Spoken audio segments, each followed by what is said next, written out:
दोस्तों, एक इवान नाम का बंदा अपने खेतों की ओर भागता है और वह एक अटारी पर चढ़कर देखता है कि उसके गेहूं के कुछ फसल बर्बाद हो चुकी थी, जिसकी वजह से उसके पिता आज रात पहरा देने की जिम्मेदारी उसे दे देते हैं। फिर जब रात होती है तो इवान पहरा देने के लिए तैनात होता है और एक हेजहॉग के साथ बातें कर रहा होता है। मगर तभी उसे घोड़े की आवाज़ सुनाई देती है, जिसे सुनकर वह अगल बगल देखता है और तभी अचानक से वह घोड़ा उसके पीछे आ जाता है, जो सफ़ेद और काफ़ी बड़ा होता है। इवान उस घोड़े को पकड़ने की कोशिश करता है और उस पर रस्सी फेंकता है, पर वह रस्सी और घोड़ा दोनों गायब हो जाते हैं। मगर अचानक से वह रस्सी खींचने लगती है, जिसे देखकर इवान उसे थामता है। मगर वह घोड़ा इतना ताकतवर होता है कि वह इवान और उसके अटारी को खींच लेता है और उसे दौड़ाना स्टार्ट कर देता है। वह घोड़ा कोई मामूली घोड़ा नहीं, बल्कि एक जादुई घोड़ा होता है। उस घोड़े की छलांग इतनी ज़्यादा होती है कि वह हल्क की तरह जंप कर सकता था और वह इवान और उसके अटारी को लेकर एक लंबी छलांग लगाता है, जिसकी वजह से इवान आगे जाकर गिरकर बेहोश हो जाता है। मगर थोड़ी देर बाद उसे जब होश आता है तो वह पाता है कि वह जादुई घोड़ा एक दलदल में फंसा हुआ है, जिसे देखकर वह फिर से उस घोड़े को पकड़ने की कोशिश करता है। मगर उस घोड़े को दलदल में फंस जाने की वजह से उसे वहां से निकाल पाना इवान के लिए कठिन हो रहा था। मगर तभी वो अपना दिमाग लगाता है और वहां पर मौजूद इरिगेशन मिल की मदद से उसे निकालने में कामयाब हो जाता है। मगर वो घोड़ा रस्सी से बंधा होने के कारण वहां से भाग नहीं पाता। इवान उस जादुई घोड़े के पास जाकर उसे बेचने की बात करता है, मगर जैसे ही वह देखता है कि वह जादुई घोड़ा रो रहा है तो इवान का दिल पिघल जाता है और वह उसे आज़ाद कर देता है, जिसके बाद वह घोड़ा अपनी चमक के साथ वहां से चला जाता है। फिर अगले दिन होने पर इवान जागता है तो वह अपने सामने दो घोड़े को देखता है और इस बीच वह एक आवाज़ सुनता है, जिससे डरकर वह अपना डंडा उठा लेता है और उस आवाज़ वाले जानवर को ढूंढता है। मगर वह अजीब सा जानवर गायब होकर इवान के पीछे आता है और जैसे ही इवान उस जानवर को देखता है, जो एक छोटा सा घोड़ा था, वो उस पर वार करने की कोशिश करता है। मगर तभी वह छोटा सा घोड़ा अपने पैरों से उसे एक किक मारता है, जिससे इवान बेहोश हो जाता है। इवान को होश आने पर जब वह छोटे घोड़े को देखता है तो वह उसे देखकर चकित हो जाता है, जिसके बाद वह दोनों थोड़ी बहुत बातें करते हैं और इवान वहां पर दो और घोड़े को देखता है, जो एक नॉर्मल घोड़े होते हैं। वह छोटा सा घोड़ा बताता है कि उसकी माँ ने वह दोनों घोड़े इवान को भेंट में दिए हैं और वह खुद इवान के मेंटोर होने का दावा करता है। इवान उस छोटे घोड़े से बात कर ही रहा होता है कि तभी उसके पिता खेत में हुए नुकसान की वजह से उसे ढूंढते हुए बाड़े की तरफ आने लगते हैं, जिसे देखकर इवान वहां से भागने की कोशिश करता है और वह छोटा सा घोड़ा, जिसे इवान हॉर्सी पुकारता है, वह इवान को अपनी पीठ पर बैठाकर वहां से ऐसा भागता है मानो हॉर्सी के पिछवाड़े में रॉकेट लगी हो।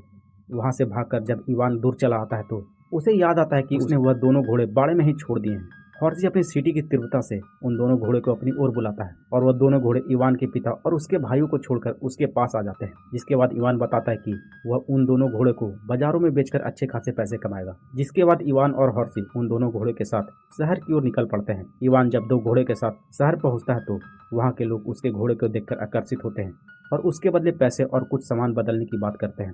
मगर हॉर्सी उसे बताता है कि उसका असली दाम उसे दूसरी जगह मिलेगा। इवान अपने दोनों घोड़े का दाम लगा ही रहा होता है कि उन दोनों घोड़े पर नजर वहाँ के राजा को पड़ जाती है। वहाँ के राजा इवान के घोड़े को देखकर आकर्षित होता है और उसके पास पहुँचता है और अपने सैनिकों से कहकर उसके घोड़े को अपने अस्तबल में रखने का ऑर्डर देता है। इवान जो अपने राजा को पहली बार देखा था तो वह भूल जाता है कि वह दोनों घोड़ों को यहाँ बेचने आया था। तभी वहाँ पर हॉर्सी इवान को याद दिलाता है कि वह यहाँ क्यों आया है।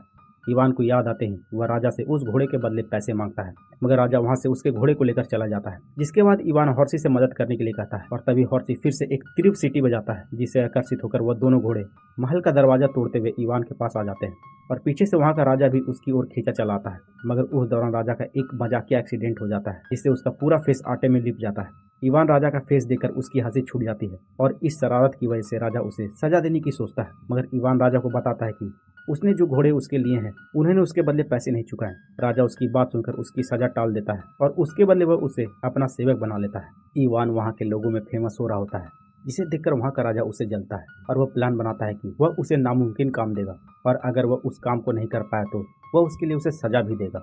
जिसके बाद राजा इवान को एक फायरबर्ड लाने का आदेश देता है, जो आज तक किसी ने नहीं देखा था, और जो भी लोग उसे लाने गए वो मौत के साए में चले गए थे। मगर हॉर्सी इवान की मदद करते हुए कहता है कि अगर तुम उसे ढूंढ भी लोगे तो तुम्हें एक ऐसी नट्स की जरूरत पड़ेगी जो फायरबर्ड को सुलाने में मदद करेगी। इवान और हॉर्सी फायरबर्ड की तलाश करते हुए उस जगह पहुंच जाते हैं जहां उन्हें वह सपने दिखाने वाले नट्स मिलते हैं और उस नट्स को लेकर आखिरकार फायरबर्ड के अड्डे पर पहुंच जाते हैं। इवान उस सारे नट्स को वहां के रेतीली जमीन पर फेंकता है, जिसके बाद वह देखता है कि एक चमकती हुई चीज जमीन से निकलती है, जो फायरबर्ड होती है। फायरबर्ड निकलकर सारे नट्स को खाती है और उसे नशा छाने लगता है और इवान यह सब देखकर खुश हो रहा होता है कि अब वह फायरबर्ड को पकड़ सकता है।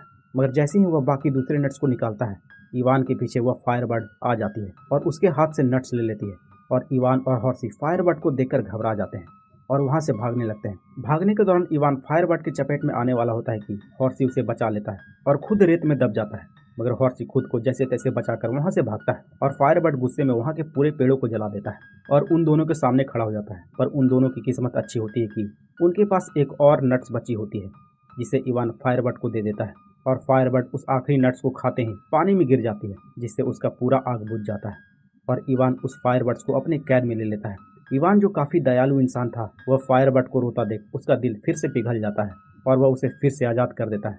फायरबर्ड जब खुद को आज़ाद होते हुए उड़ती है तो वह इवान को अपना एक पंख दे देती है, जिससे वह राजा को साबित कर पाए कि उसने फायरबर्ड को ढूंढा था। इवान जब फिर से राजा के पास पहुंचता है तो उसे मिशन पूरा न करने की वजह से सजा देने के लिए तैयारी की जाती है, पर वो फायरबर्ड के पंख को दिखाकर बताता है कि उसने फायरबर्ड को ढूंढा है। मगर उसकी बात को सुनकर राजा और उसके सेवक के साथ साथ जितने भी प्रजा होते हैं उस पर हंस रहे होते हैं और उसे फिर से सजा देने के लिए उसका सिर धड़ से अलग करने वाले होते हैं कि तभी फायरबर्ड का दिया हुआ पंख चमकने लगता है और वहाँ वह फायरबर्ड आ जाती है, जिसे देखकर राजा के साथ साथ सभी लोग फायरबर्ड को देखकर अचंभित हो जाते हैं और इवान की कही बातें मान जाते हैं और इसी वजह से सारे प्रजा इवान को सजा न देने की गुहार लगाते हैं, जिसे सुनने के बाद राजा इवान को छोड़ देता है और उसे लाल और सुनहरे पोशाक से सम्मानित करता है।